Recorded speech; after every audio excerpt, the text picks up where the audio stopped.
Uno de los mejores ejemplos de la antropología como arma de guerra lo constituyen las tribus de Nepal, las cuales, pese a su inferioridad numérica y tecnológica, ofrecieron una muy dura resistencia contra el ejército británico durante el siglo XIX, de tal suerte que los invasores anglosajones tuvieron que pasar por arduas e intensas batallas para poder someter a Nepal y a sus habitantes en 1815. Sin embargo, fue gracias a los estudios realizados por los antropólogos al servicio del gobierno británico que éste pudo ganarse el apoyo y la lealtad permanentes de los fieros guerreros nepalíes, los legendarios Gurkhas, el primer cuerpo de élite extranjero del ejército británico, el cual ha participado en todos los conflictos bélicos de Inglaterra desde 1857 hasta el presente. ¡Vuelven a atacar! Creí que existía una tregua. Solo porque lo repitas no será verdad. ¡Ah! ¡Oh, por Dios!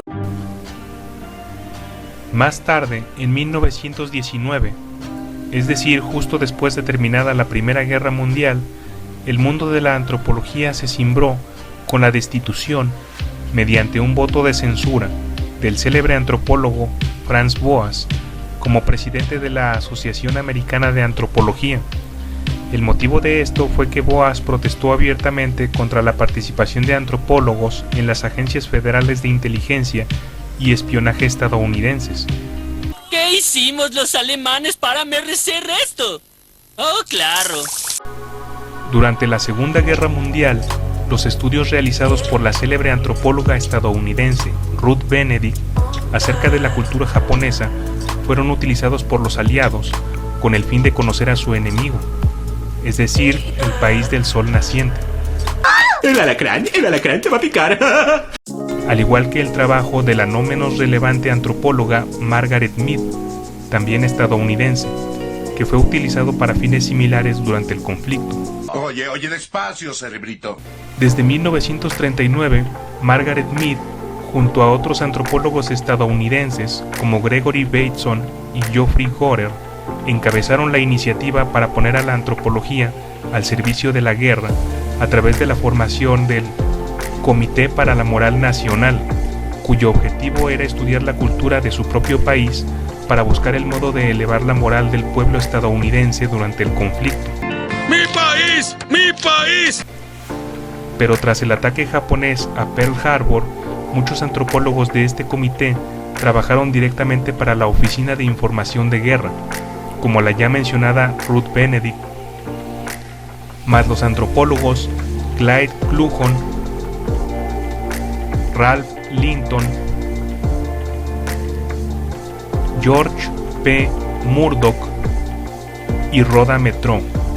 A partir de entonces, el comité se dedicó a estudiar la cultura de los países aliados y sobre todo de los países enemigos. De esa manera, este comité de antropólogos estudió la cultura de Estados Unidos, ¡América! ¡Woo! Japón, Sería un honor para mí cumplir con ese nivel, mi señor. Alemania, Buenas noches, my Führer. Gran Bretaña, No necesito un hombre porque tengo a Inglaterra. Rusia y Polonia.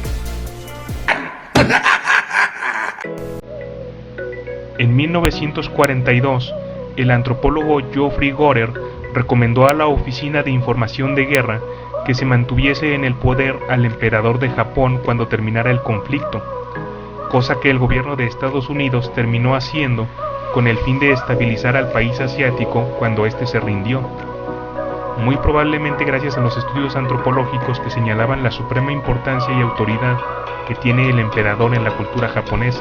Yo soy el emperador. Ah, sí, pues yo soy tu padre.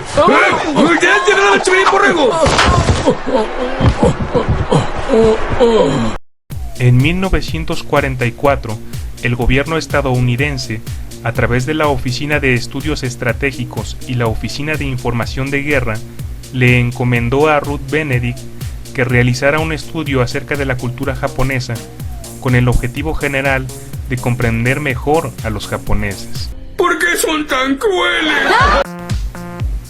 Para realizar su estudio antropológico sobre la cultura japonesa, Ruth Benedict se enfrentó a un problema tan evidente como difícil.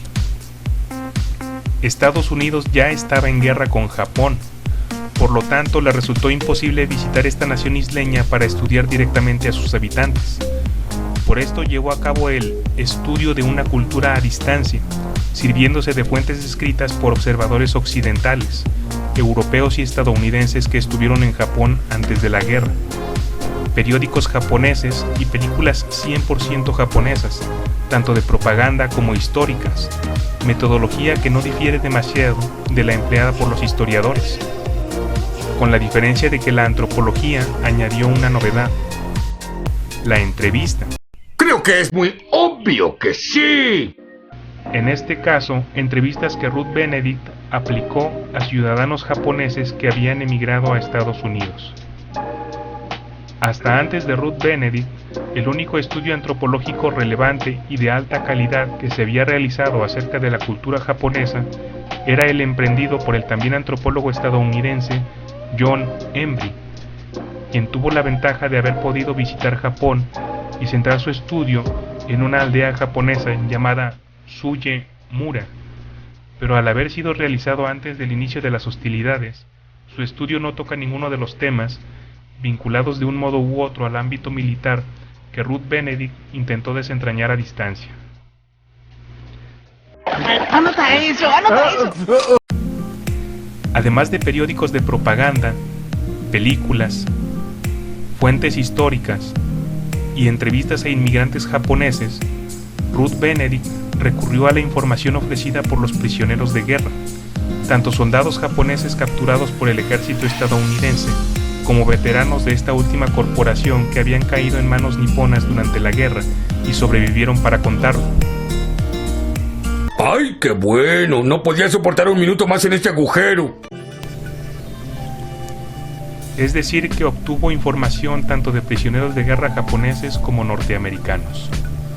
Lo primero que descubrió Ruth Benedict a través de sus informantes japoneses, militares y civiles, fue su devoción absoluta hacia el emperador, aunque bastante subjetiva y conveniente.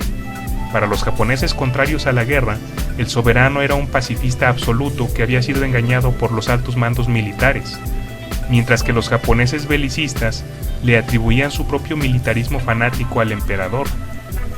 Pero en ningún caso criticaron o señalaron a su soberano como responsable de la guerra o los crímenes cometidos por el ejército japonés en el curso de la misma.